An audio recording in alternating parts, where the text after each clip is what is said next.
Tell us about your students and about the center that you run. So I teach in the Newcomer Center, and the Newcomer Center is for brand new immigrant refugee students to our nation.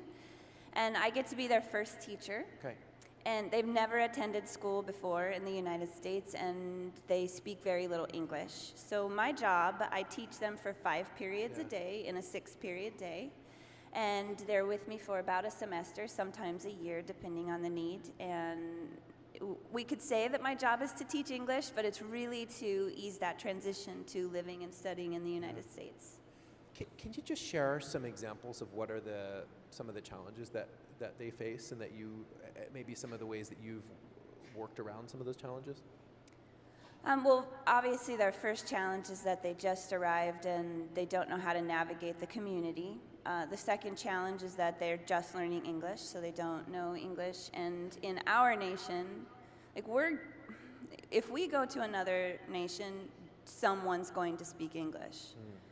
But for them, most of them, because we serve 77 languages in Spokane, and so for most of them, no one speaks the language that they speak, so they immediately need to learn English in order to navigate their new home.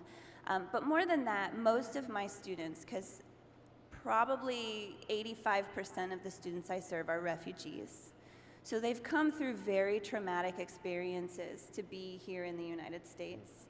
And so they have post-traumatic stress disorder, they have other things that they're going through, culture shock, emotional ups and downs, depression, anxiety, all of the things.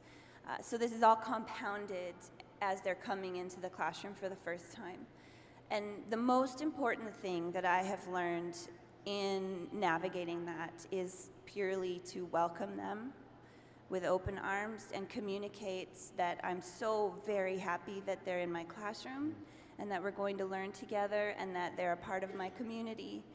And then I work very, very hard to create community for them, to help them feel connected and that they belong, not only in my classroom, but with the school and then in the community at large.